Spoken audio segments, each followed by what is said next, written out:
What happens when royalty walks into a daytime talk show expecting the red carpet treatment, but instead gets a reality check they never saw coming?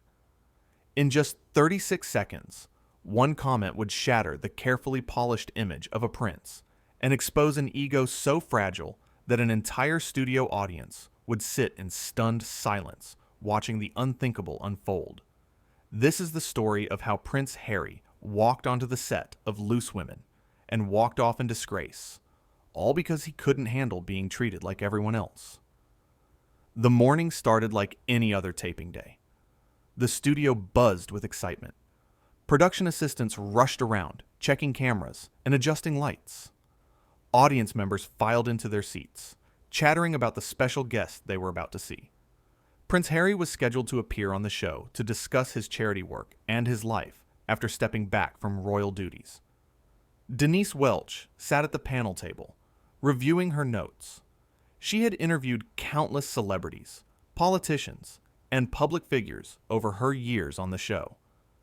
She knew how to ask tough questions while keeping things respectful. She knew how to make guests feel comfortable while still getting to the heart of important issues. Today would be no different, or so she thought. When Prince Harry walked onto the set, the audience erupted in applause. He smiled and waved, clearly comfortable with the attention. He wore a casual blazer and jeans, the uniform of someone trying to appear relatable while still maintaining an air of importance. He took his seat on the couch across from the panel, settling in with the confidence of someone who expected softball questions and gentle conversation. Denise smiled warmly. "Welcome to Loose Women. It's wonderful to have you here." "Thank you for having me," Harry replied, flashing that practiced royal smile. The interview started smoothly enough. Denise asked about his recent charity initiatives. Harry spoke passionately about mental health awareness and supporting veterans. The audience nodded along, appreciating his dedication to important causes. Everything seemed perfectly pleasant, perfectly predictable. Then Denise shifted gears. "You've spoken a lot about wanting privacy and stepping away from the spotlight," she said, her tone still friendly, but her eyes sharp. "Yet you've also signed major deals with streaming services, written a best-selling memoir, and appear regularly in the media. How do you reconcile those two things?" The smile on Harry's face flickered. Just for a moment, something else flashed across his features. Irritation, maybe. Defensiveness, certainly. "Well, I think there's a difference between privacy and having a voice," he said, his tone slightly cooler than before. "We wanted to step back from the institution, not disappear completely." "Of course," Denise nodded. "But some people feel that you can't have it both ways. You can't demand privacy while simultaneously putting very personal details of your life into the public sphere through books and interviews. What would you say to those people?" Harry shifted in his seat. "I would say those people don't understand what we've been through." "Help us understand then," Denise said, leaning forward slightly. "Because from the outside, it looks like you want control over how your story is told, which is understandable, but you also don't want anyone to question or criticize the way you're telling it." The audience had gone quiet. This wasn't the gentle, fawning interview they'd expected. This was real journalism, real questions that people actually wanted answered. Harry's jaw tightened. "I think that's a bit unfair." "Is it, though?" Denise pressed gently. "You've made very serious accusations about your family in public forums. You've shared intimate details about your relationships. You've criticized the institution and the people in it. But when journalists or commentators ask questions or offer different perspectives, you label it as an attack. Where's the line?" "The line," Harry said, his voice taking on an edge, "is when people who have never lived my life think they have the right to judge my choices." "But you put those choices out there," Denise countered calmly. "You wrote about them. You talked about them in interviews. You made them public. So naturally, people will have opinions. That's how public discourse works." Harry laughed, but there was no humor in it. "This is exactly the problem with the British media. Always twisting things. always looking for the negative angle. I'm not twisting anything, Denise said, her voice still measured and professional. I'm asking you to explain what seems like a contradiction to many people. That's my job as an interviewer. Your job is to respect your guests, Harry shot back. The temperature in the studio dropped. Audience members exchanged glances. The other panelists sat frozen, unsure whether to jump in or let this play out. Denise remained composed. I am respecting you. Respect doesn't mean I can't ask difficult questions. Every guest who sits on this couch gets asked challenging questions. You're not special in that regard. And there it was, the thing that would light the fuse. Not special? Harry's voice rose slightly. Do you know who you're talking to? Denise tilted her head slightly, her expression calm but firm.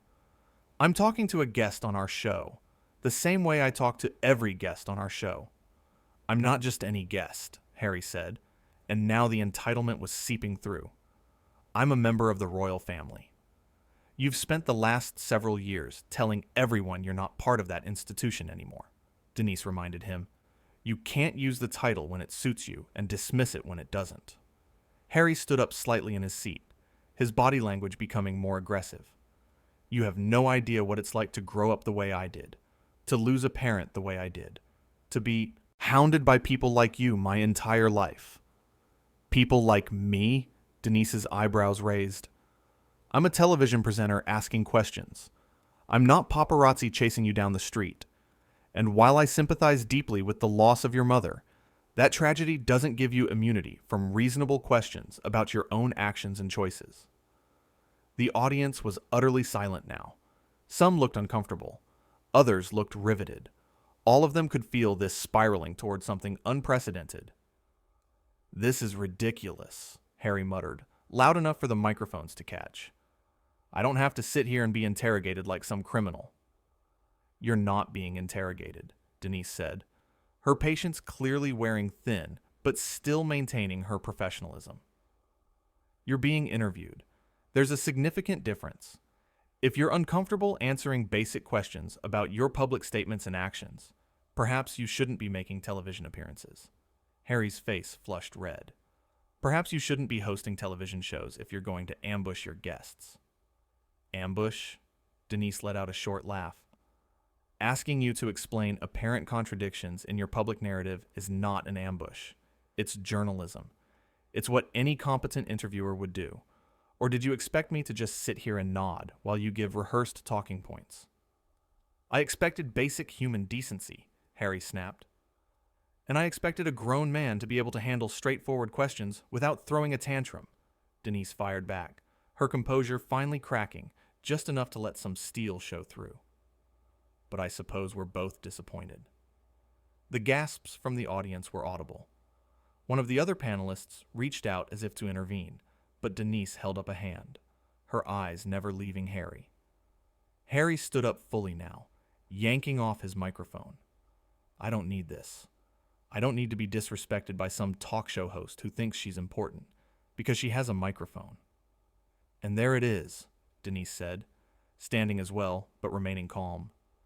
When the questions get uncomfortable, attack the person asking them. Dismiss them. Make it about their supposed inadequacy, rather than addressing the actual points being raised. It's a pattern, isn't it? You think you're so clever, Harry said, his voice dripping with condescension. Sitting there with your little panel, playing journalist. You're nothing but a gossip peddler. I've been in this industry for decades, Denise said evenly. I've interviewed some of the most influential people in the world. I've covered serious news and important issues. I don't need validation from someone who's famous purely because of the family he was born into, and now spends his time complaining about the privileges that family gave him. Harry pointed a finger at her. How dare you? You have no right to speak to me this way. I have every right, Denise said firmly. In this studio, on this show, you're a guest, not a prince, not royalty, a guest. And guests don't get to dictate how interviews are conducted or what questions are off limits unless we agree to those terms beforehand, which we didn't. You came here of your own free will to promote your work and your perspective.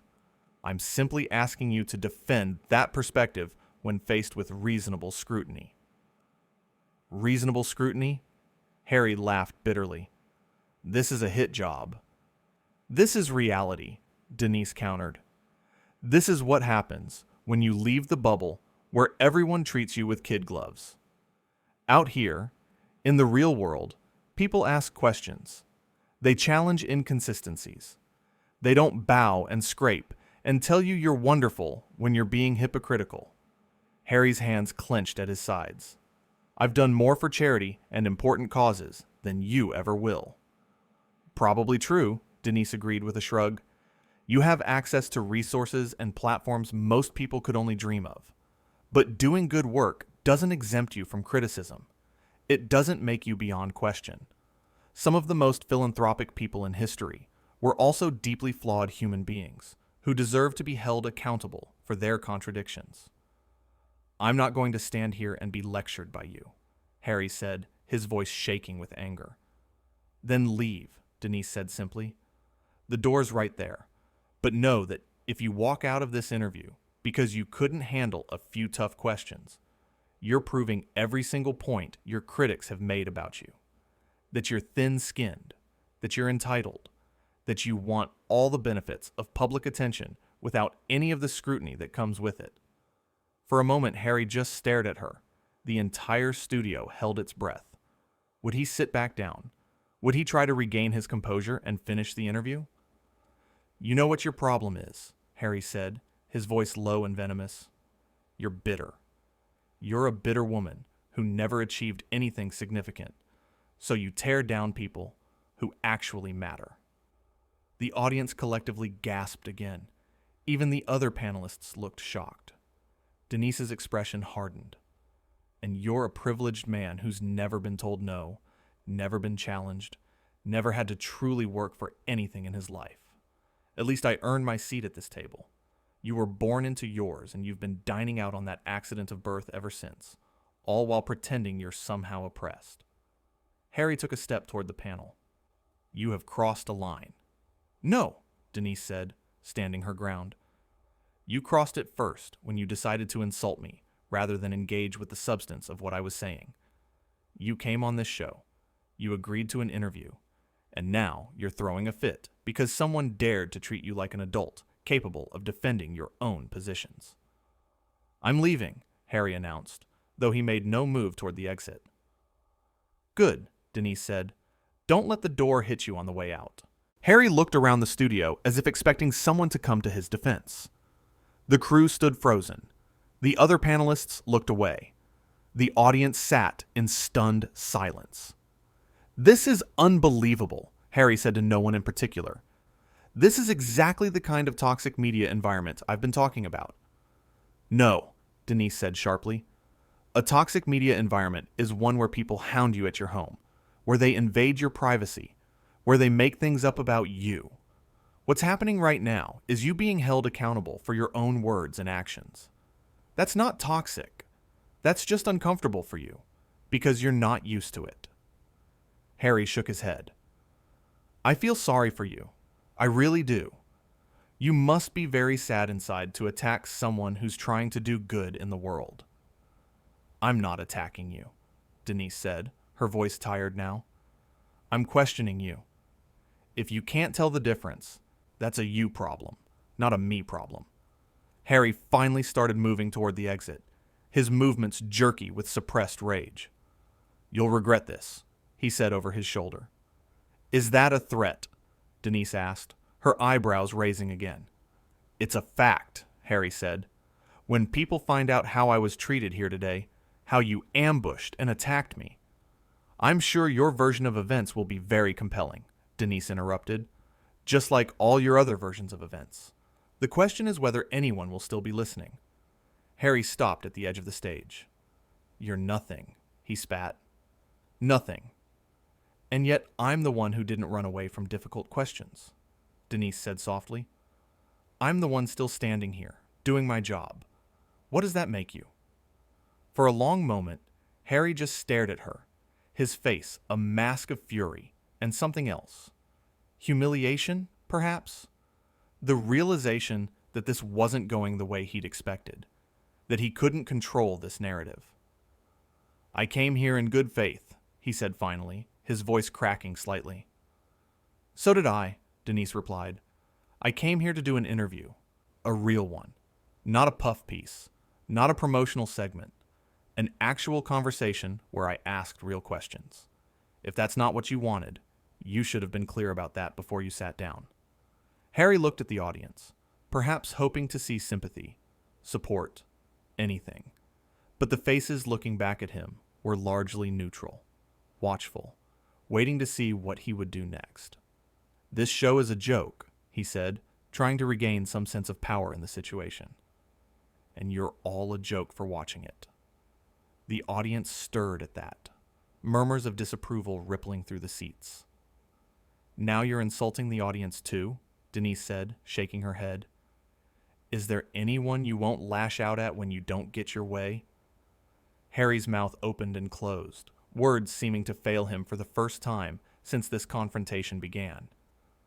"You should go," Denise said, her tone gentler now, but no less firm.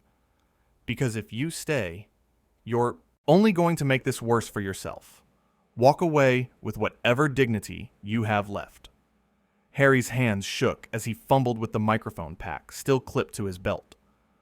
One of the crew members started to approach to help, but Harry waved them off aggressively. "Don't touch me," he snapped. "Don't any of you touch me." "No one's touching you," Denise said. "We're just sitting here, watching you self-destruct." Harry finally got the microphone pack off and threw it onto the couch with more force than necessary. "You haven't heard the last of this," he said, his voice trying for threatening, but landing somewhere closer to petulant. "Probably not," Denise agreed. "I'm sure you'll go on some other interview, some friendlier platform, and tell your side of the story. You'll paint yourself as the victim.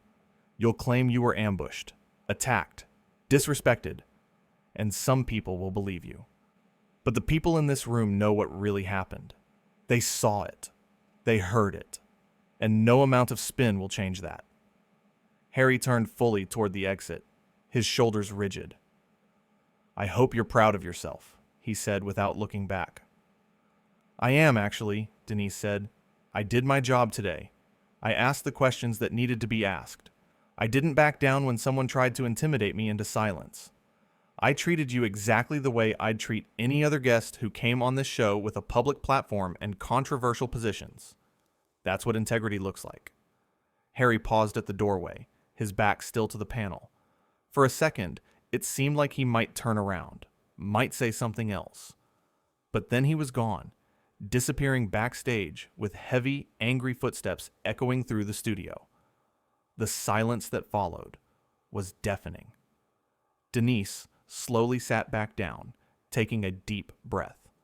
The other panelists stared at her, their expressions a mix of shock and something like admiration. "Well," Denise said finally, her voice steady despite the adrenaline clearly coursing through her. That was something. The audience seemed to snap out of their collective trance, and then they were on their feet, applauding. Not the polite, expected applause that had greeted Harry's arrival, but genuine, enthusiastic support for a woman who had stood her ground against someone who expected to be treated like he was above scrutiny. Denise held up a hand, asking for quiet.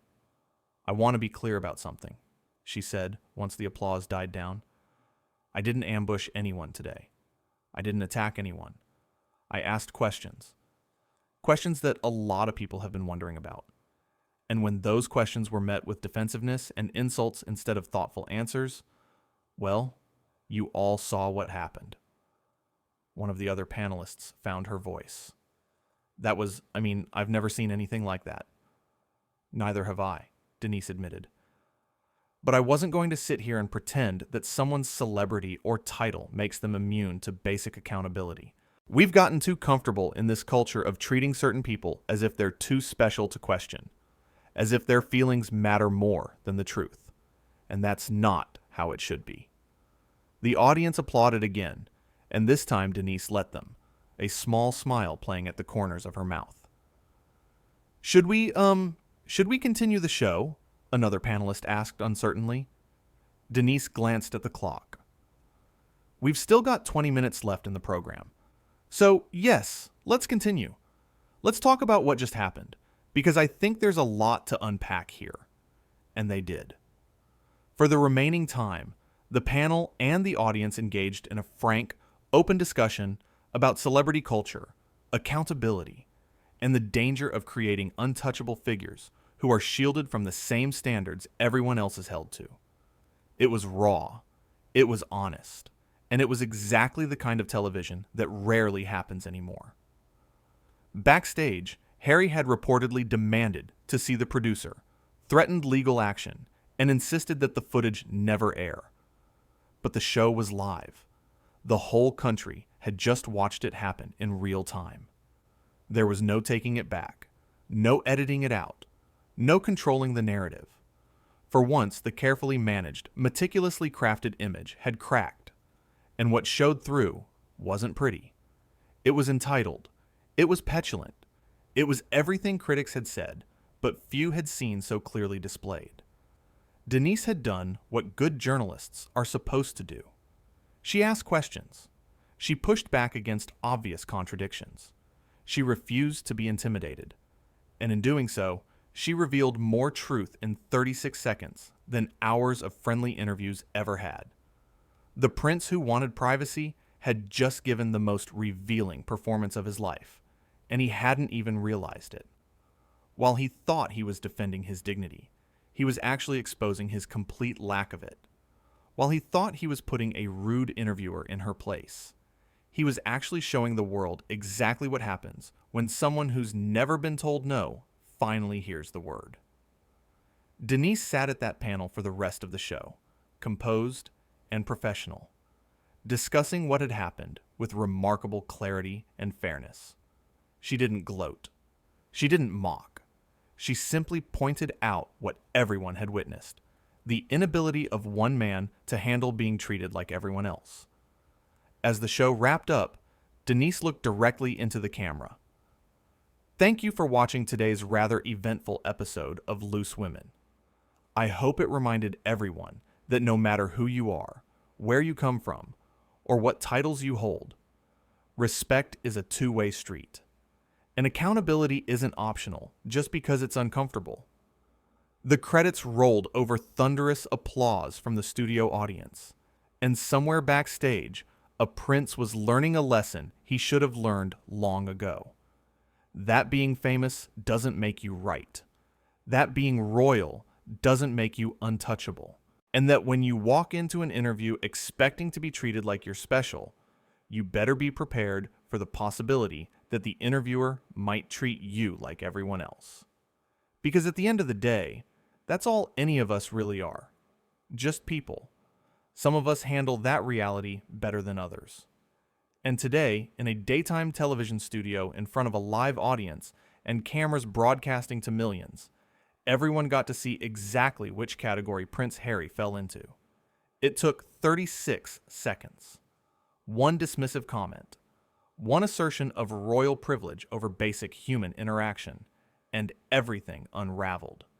The carefully maintained facade crumbled. The victim narrative collapsed under the weight of its own contradictions. Denise Welch had done her job.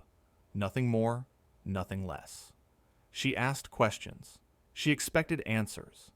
And when she was met with entitlement instead of engagement, she didn't back down. She stood firm. She maintained her integrity. And that, in the end, was what made all the difference.